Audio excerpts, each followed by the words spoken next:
Hey, Marcus. I was thinking about something that, just hits everyone, Dates. Most of us have been on one or many, and yet, it feels like there's still so much confusion around what they even are, truly. Oh, absolutely, Mila. It's one of those things we all participate in, but if you actually stop and ask people, what is a date, you'd get such a wild array of answers, wouldn't you? Some people, they see it as this huge, high-stakes event. Others, it's just a casual hang. It's fascinating, really, how our individual perceptions kind of color the whole experience. Yeah, exactly. I mean, when you're going out with someone you like, or at least have some interest in, there's already this layer of expectation, right? And that's before you even think about what you're looking for on that date.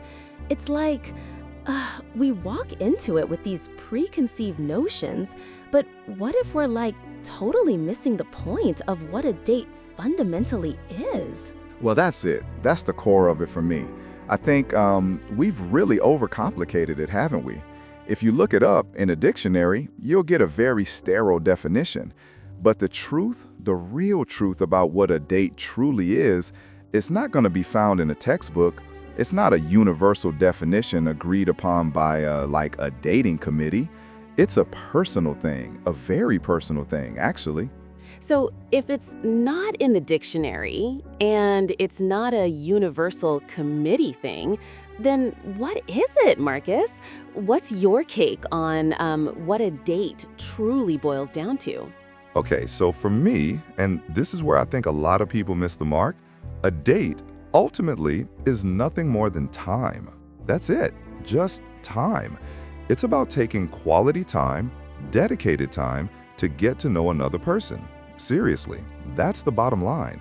It's not about an agenda or a checklist or hitting certain milestones. It's just a shared period of focused interaction. Just time. Wow, that's really simplifying it. Because I feel like so many people, myself included sometimes, we go in with this whole mental list, is this person partner material? Do they have a good job? Are they funny enough? It's almost like an audition, isn't it? A performance. Exactly. And that's precisely where the problem starts, Mila. When you bring in all those external things, all those expectations and pressures, it distorts the fundamental simplicity of it. There are no goals you have to meet. There are no specific things you have to do or achieve on a date. It's not, a job interview where you're trying to prove your worth. It's just time. Positive time between two individuals who have decided, hey, maybe there's something here for us to explore. So you're saying it's not monetary? It's not transactional at all? I'm not investing something to get something in return beyond just the experience of getting to know someone? Absolutely not. It's not based on transactions, Mila, not at all. We often confuse it with that. I bought you dinner, so you owe me something, or I spent 2 hours with you, so I should know if we're going to get married. That's a toxic mindset that completely misses the essence of a date.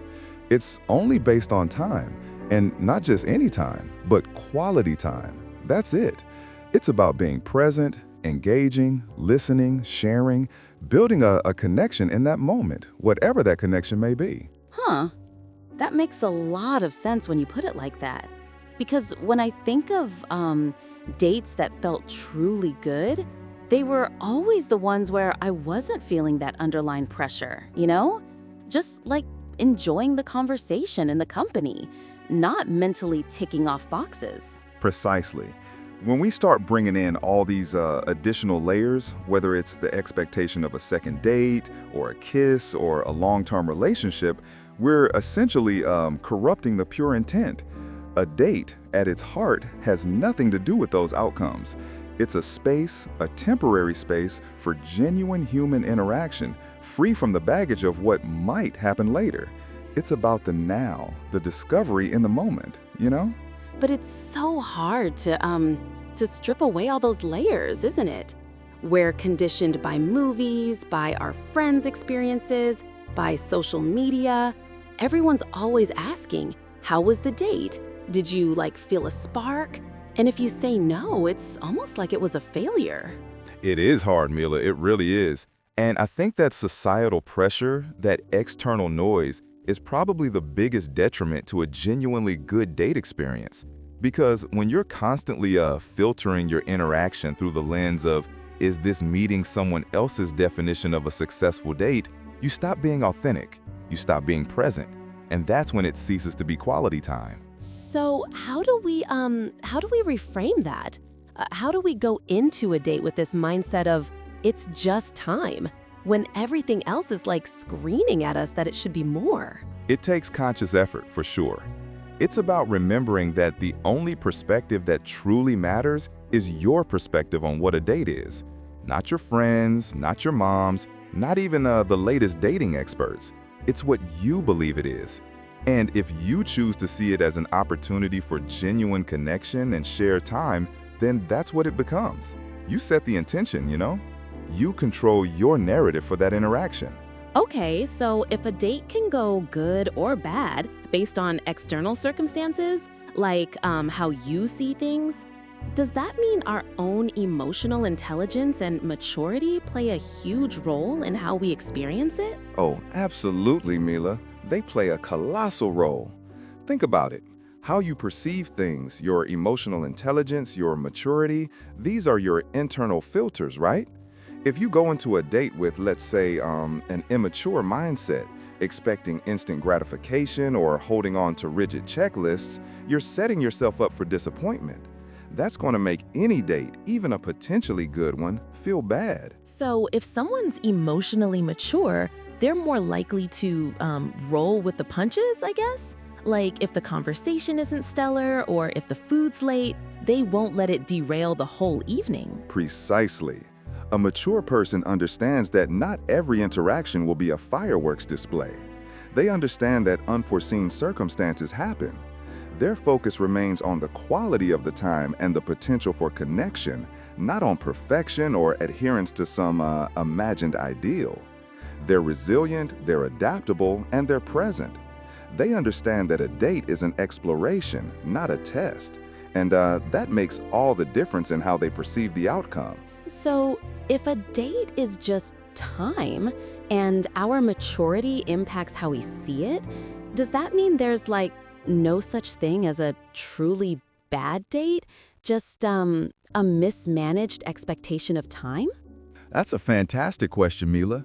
I'd argue that many bad dates aren't inherently bad because of the other person or the situation, but because we brought the wrong lens to the experience. If you went into it expecting a transaction and you didn't get what you paid for, you'll feel it was bad. But if you went into it just to spend some time getting to know someone and that time revealed you weren't compatible, then that's not necessarily a bad date, it's just an informative one. So a bad date might just be a date where you realized, hey, this person isn't for me. And that's actually a successful outcome in a way, because you gained clarity? Exactly. It's still quality time spent learning something important. It's still time well invested. The problem lies when we confuse a lack of romantic spark with a failure of the date itself. The only way a date truly goes bad is if you didn't actually spend that time trying to connect. If you were distracted or judgmental or just not present, that's when you've wasted the opportunity that the time offered. I really like that framing. So it's about two individuals deciding maybe there's something for us. That feels so much more hopeful and less pressurized than trying to find the one. Right? It shifts the whole dynamic. It's not about an interview process, it's about exploration. It's saying, hey, I'm dedicating this block of time to see if our energies, our interests, our personalities click. There's not much to it beyond that initial curiosity. It removes the grandiosity and replaces it with a genuine human connection as the primary goal, and that's a beautiful thing. And it makes so much sense, because if you're just focused on is there a potential for something more, then even if it's not romantic, you might still walk away having had a really interesting conversation or even made a new friend. Precisely, Mila. The universe of possibilities opens up when you share those rigid expectations. It's about enjoying the company, enjoying the moment. If a romantic connection blossoms, fantastic. If not, you still honor the time, you still learn something, and you still interacted meaningfully. That's the real win, I think. It's about enriching your life through interaction, not just finding a partner. So the problem truly lies when we bring in things that a date has nothing to do with, like the idea that it's a stepping stone to marriage or that it should instantly make you feel head over heels. We just complicate it, don't we?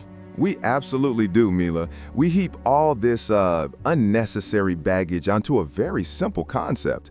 It's not about validating your worth. It's not about showing off. It's not about proving you're dateable. It's just time. Quality time. And when you strip away all that noise, all those societal constructs, what you're left with is a pure, unadulterated opportunity for two people to connect on a human level. And that feels so much more manageable, right? Like if I'm just going to spend some quality time, the pressure is off. I can just be myself and they can be themselves. And if that's not a match, that's okay. Because the goal wasn't to force a match, but to simply connect for a moment. Exactly. That's the core understanding. It's not based on transactions. It's only based on time, quality time. That's the entire premise. The problem is we've gotten so far away from that.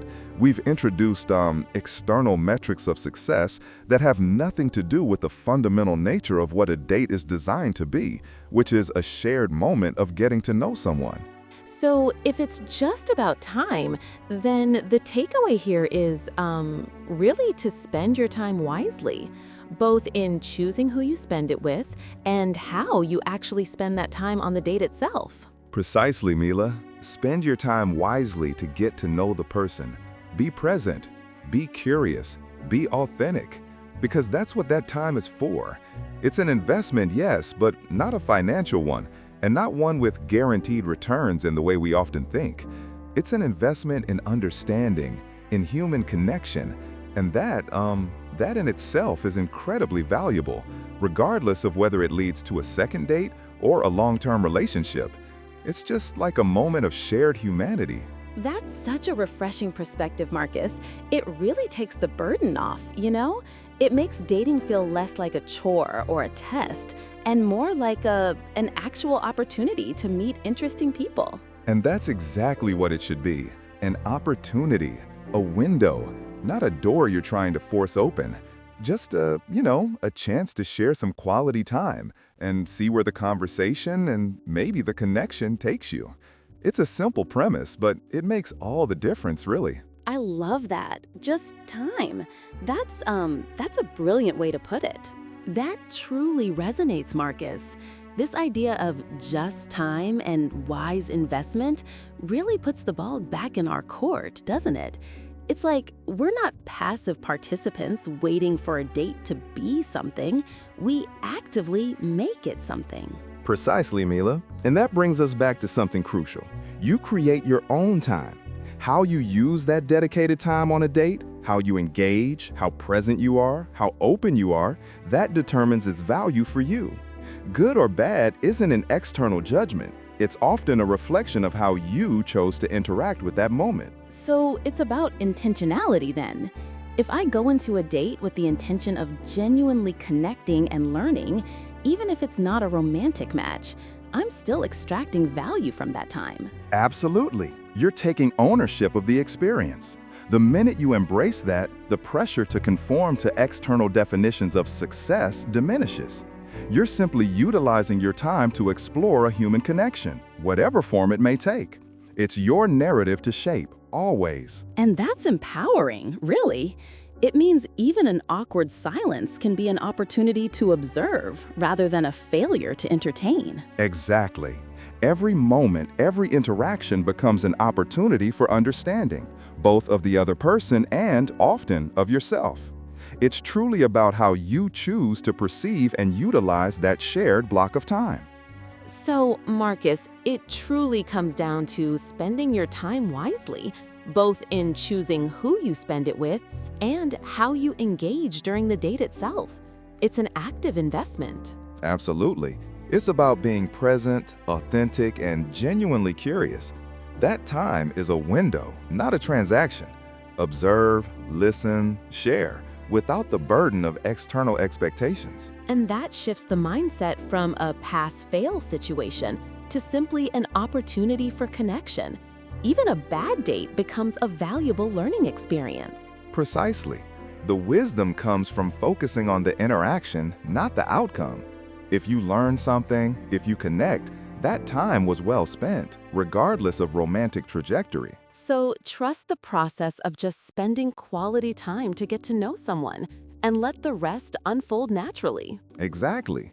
It's that simple, yet we often complicate it. The beauty is in the straightforward act of shared